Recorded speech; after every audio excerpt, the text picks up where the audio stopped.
เจ้าเบิ่งแม่เจ้าเบิ่งอยู่นี่เจ้าจะบอกหยังเว้าซะนี่เธอเบิ่งพ่อเอ้ยลูกคิดฮอดพ่อหลายได้พ่อคิดฮอดลูกบ่จะให้เพิ่นมาเยี่ยมให้พ่อมายามลูกแน่คันพ่อเห็นคลิปนี้อยากให้พ่อมายาม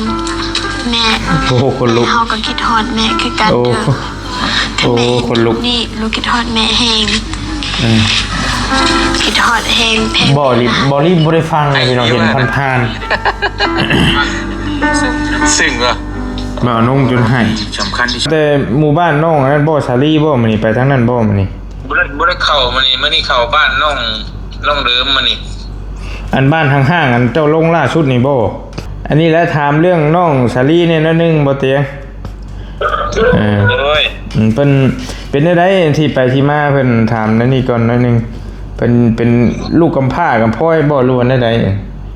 ที่ไปที่มาก็แม่นคล้ายๆว่าขึ้นน้องบุญทวีถ้าแบบฉันก็แม่ปากกันนะแม่แล้วก็มีไปทางอื่นมันก็บอกว่ามีเงินน้ำเบาน้องตอนนี้20,000ปลายเนี่ย23,000หรอ20,000 กว่าบาทเราต้องซอยซื้อที่ให้เพิ่นก่อนแล้วจังสิเฮ็ดหยังมันก็เฮ็ดได้คือว่าแหละก็แม่นั่นแหละยังบ่ได้เลยนอกจากหาที่ทางให้ก่อนมีทั้งอันผู้ใหญ่ทั้งขอให้เพิ่นส่งเงินมา100 ดอลเพิ่นว่าให้ซอยน้องสาลีหั่นแหละเพิ่นส่งต่อให้บ่เตียงแน่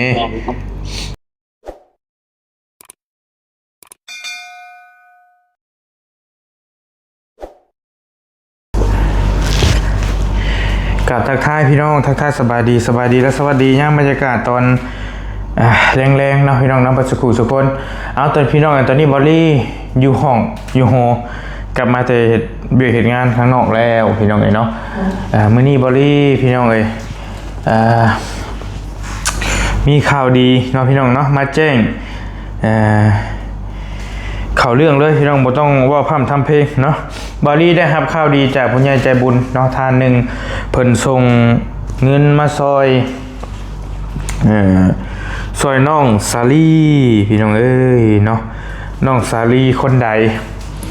ก็คิดว่าพี่น้องน่าจะพอฮู้จักกันดีพี่น้องเนาะน้องสาลีที่บ่อเตียง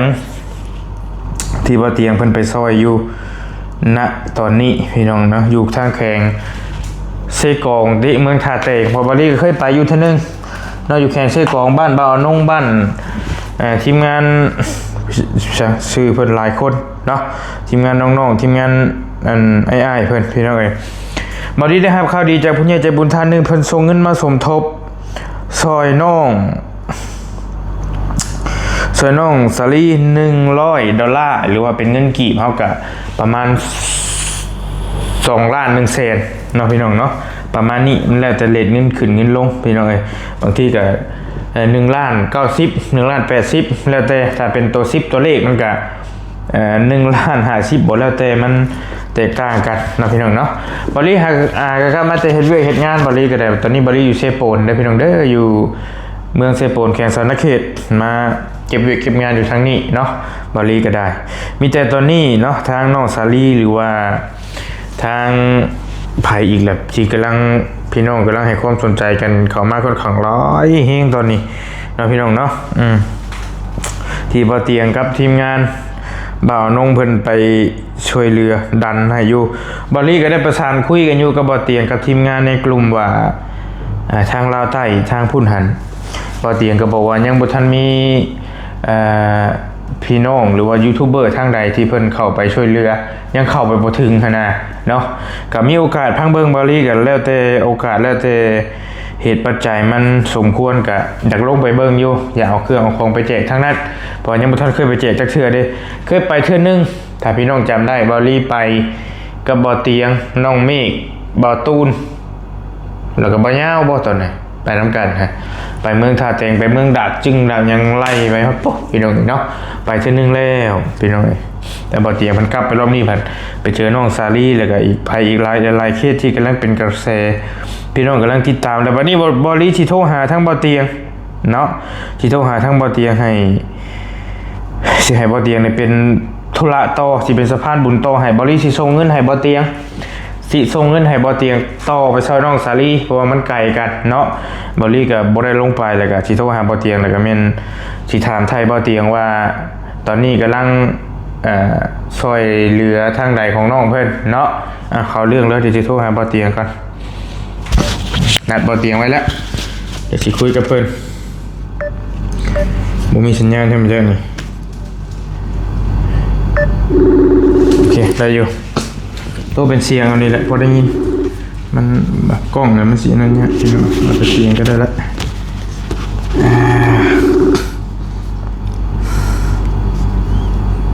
ใช่เลยโดยสบายดีบ่เตียงใช่เลยบ่ค่อย โดย บ่ค่อยได้ยินว่างอยู่บ่ เพชรนักบอลยินบ่ โดยได้ยินอยู่สะดวกคุยอยู่บ่ ต้องดีวะ ใช่เลยคนมีสัญญาณเนาะ ได้ดูกระทั่งเอา โอ้ เด้อบริ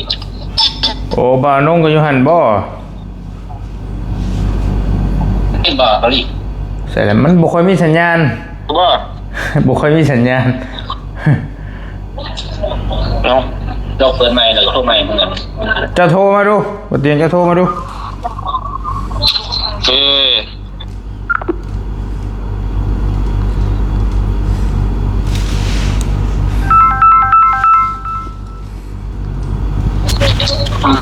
โอ้ย สิได้ยินอยู่แล้วบัดนี้คือกำลังกินข้าวนะนี่บ่ แม่กินอิ่มแล้ว โอ้คือยังจวบอยู่ โดยได้ยังกินอยู่ใช้ตัวนี้หั่นอยู่เฮือนบ่าวนงบ่ คุณบ่าวน้อง โอ้โดยสวัสดีเด้อบ่าวนงเด้อ โดยสบายดี โดยพากันกินยังได้ยังกินแรง ตั้งนับแต้มครับตัวไก่ โดย โอเคหากนมาแต่เวียกบ่พากันมาแต่เวียกบ่ มาหมดเมื่อกี้นี่ โดยมื้อใดสิได้ขึ้นมาทางบ่เตียง ตั้งเบิ่งนั่นแหละลองจะมือนี่แหละก็คือ 2-3 มื้อบ่2-3ก็เป็นหา จะมือเลย 2-3 มื้อไหลเลยตั้งเบิ่งจะภาพเป็นจริง โดยยังว่าแน่ชัดบ่ได้เนาะ แน่นห้อยตามมาครับตัดมา โอ้ยอยู่ เดี๋ยวมานำบ่ อยากไปอยู่อยากไปอยู่ว่าน้องเอ้ยแต่ว่ามันสิได้จังพี่กับเวียกงานกันหลายแต่อยู่เชฟโปนพี่เดี๋ยวนี้ โดย มีโอกาสสิไปเยี่ยมเด้ออยากไปน้ำอยู่ นี่เลยอันหากออกมาแต่นั่นบ่คือว่าฝนตกบ่ทางน่ะ แน่นเป็นตกคนดีขนาดเดียวพี่ ยังลึกแท้เนาะอยู่พี่ฮ้อนหัวจักแตก นั่นนี่แกงคนตก2 มื้อนะ เนาะลึกแท้เฮ้ยเอาอันหากออกมาแต่หมู่บ้านน้องอันนั้นบ่สาลีบ่มื้อนี้ไปทางนั้นบ่มื้อนี้ บ่ได้เข้ามานี่เข้าบ้านน้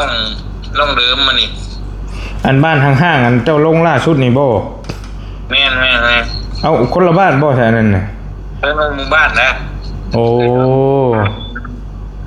โดยเอานึกว่าอยู่บ้านเดียวก็บ่ได้เบิ่งรายละเอียดคักเนาะคลิปมันก็ยาวอันนี้อยู่บ้านอาลิง บ้านอาลิง แม่น สี่บ้านนี่คัก บ้านน้องชาลีนะบ้านทงหวายจังตอรี่บ้านเดี๋ยวนี่ครับแต่ละเดือนแม่บ้านอยู่นี่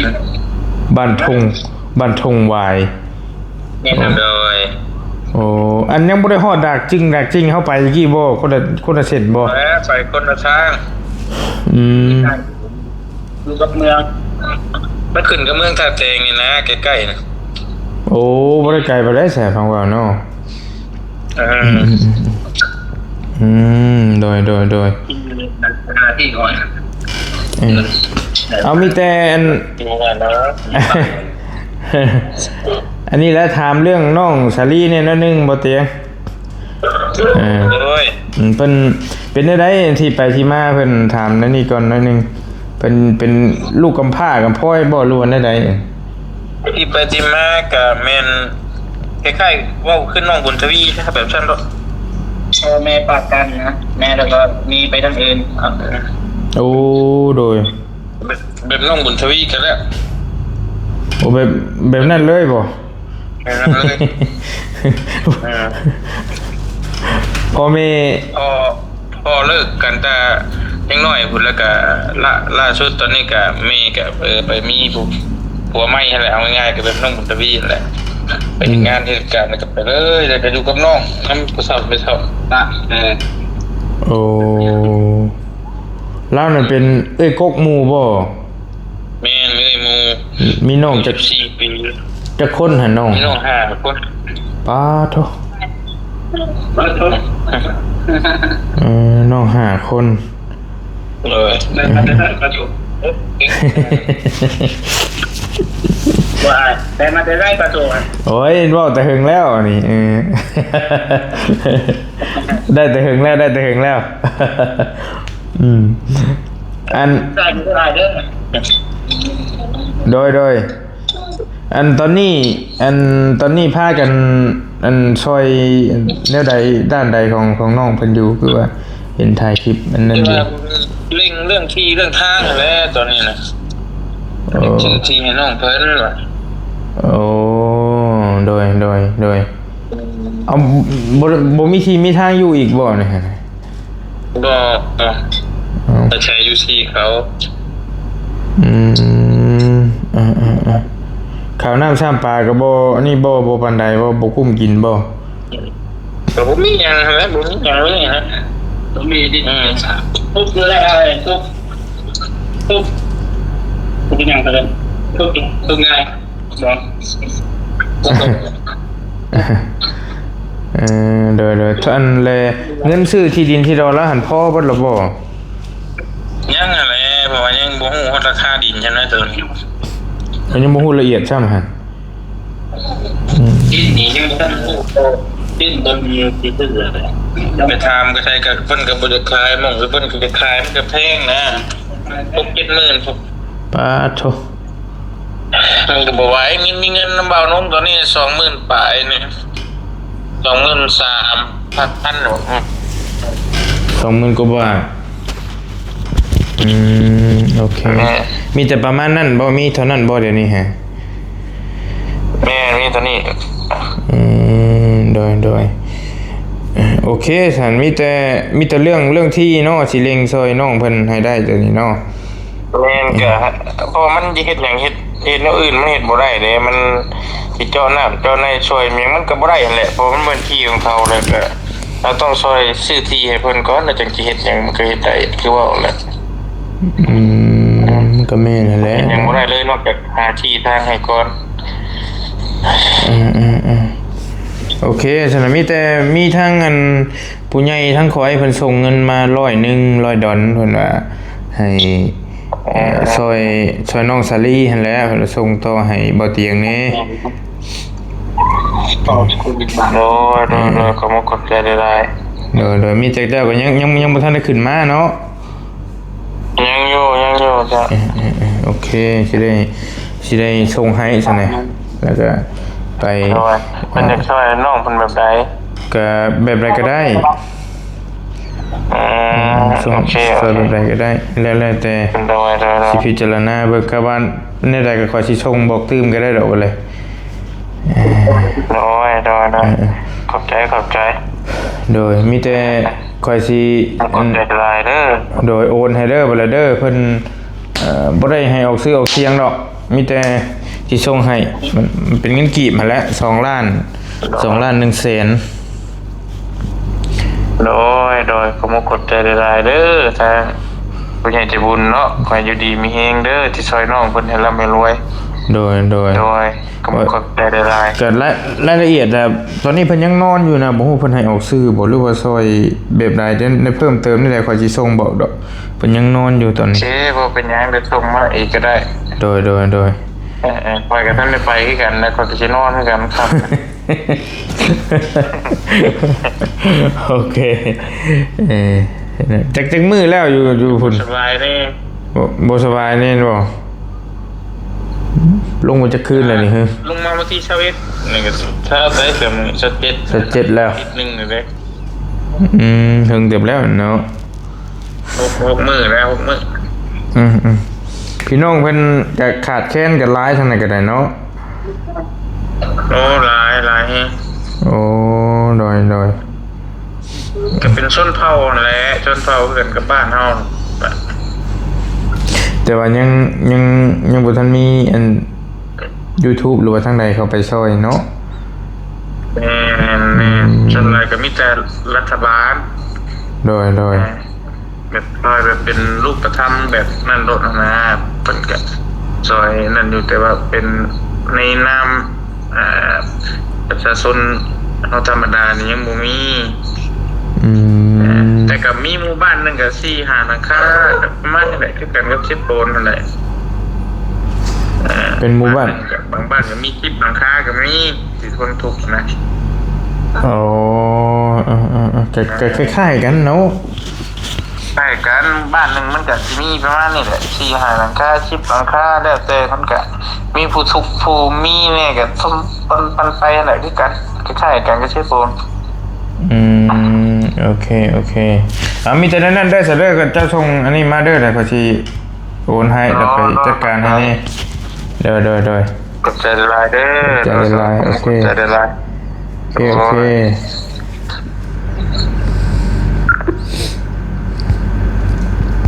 พี่น้องก็ประมาณนี้แหละสิบอลี่สิอันส่งไปซอยทางน้องเพิ่นเนาะน้องซาลีว่าซั่นพี่น้องเนาะน้องซาลีซื้อกันก็บอลี่ครับแต่ว่าอันนี้บอลี่ซื้อบ่ซื้ออีหลีเลยตัวแนะนำกับห้องลี่เดินกันง่ายๆกันแต่ว่าแนะนำแม่บอลี่เอิ้นบอลี่เบาบอลี่หรือเบาเชียงลี่ก็แล้วแต่เพิ่นสิเอิ้น ก็เอาพี่น้องไอ้บอลี่ก็เดี๋ยวสิส่งเงินให้บ่เตียงต่อไป2 ล้าน1แสนเนาะหรือว่า$100สหรัฐพี่น้องไอ้ส่งไปซอยน้องสาลีไปสมทบเพิ่มเติมตอนนี้ก็มีเงินนำเบาอนงอยู่ 20,000 ไปปลายว่าสั่นไปซอยน้องเพิ่นเนาะก็เป็นอีกเคสหนึงที่บอดี้เบิ่งเลยก็เป็นน้องเพิ่นน่าฮักเป็นตาฮักเป็นตาแพงนะพี่น้องเนาะเป็นเด็กผู้หญิงว่าซั่นก็บ่เตียงว่าคล้ายๆน้องบุญทวีบอดี้ก็ฮู้แหละน้องสายฟ้าน้องบุญทวีหั่นน่ะเรื่องชีวิตเพิ่นก็ว่ามาสำนั้นก็โอเคแล้วเนาะแต่ว่าบ่ได้ถามกินว่าเราแบบผัวคนไทยคือกันบ่หั่นน่ะเพราะว่า น้องบุญทวีน้องสายฟ้าเฮานี่พ่อแม่แยกทางกันและแม่น่ะไปเอาผัวคนไทยว่าซั่นซะแล้วบัดนี้แหละทางน้องสาลีนี่บ่ฮู้ว่าเอาผัวใหม่แต่ว่าเอาผัวคนไทยบ่หรือผัวคนลาวยังบ่ได้ถามละเอียดคักก็ได้แล้วพี่น้องสำนักก็ได้ว่าทำน้องบุญทวีนี่ก็บาลีก็จักแล้วเบิ่งโอเคสิส่งให้บ่เตียงก่อนเนาะพี่น้องเนาะแป๊บนึงมาสิเข้าธนาคารก่อนพี่น้องส่งเอามันไกลก็ยังดีบ่เตียงบ่ทันได้มาก็ยังโอเคอยู่2 ล้านโอเคพี่น้องกันได้แล้วเรียบร้อยเนาะนี่พี่น้องใส่แล้วเบอร์ไว้ก่อนน้อยนึงปึ๊บโอเค โอเคพี่น้องเลยนี่แหละมันจะสะท้อนแสงนั่นนี่ก็ถือว่าใช้สะท้อนปั๊บ ขออภัยเรียบร้อยแล้วพี่น้องเด้อนี่ส่งไปแล้ว 2 ล้าน 2,100,000กีบพี่น้องเนาะส่งไปเรียบร้อยส่งไปซอยน้องสาลีพี่น้องจะ เรียบร้อยร้อยเรียบส่งผ่านบ่เตียงให้บ่เตียงไปเป็นตัวแทนให้พี่น้องเนาะก็มีแต่ฝากพี่น้องติดตามน้ำกันก็เป็นอีกเคสหนึ่งที่บริเห็นแล้วก็ถือว่าก็เป็นแต่หน้าติดตามแล้วก็พี่น้องกำลังให้ความสนใจกันหลายดีเลยพี่น้องเนาะบริเบิ่งบ่เตียงลงไปนี่ว่าเราอึกกระทึกพี่น้องเลยเบิ่งก่อน น้องสาลีซื้อกันกับบอลลี่เลยเด้น้องสาลีบอลลี่ค่ายครึ่ง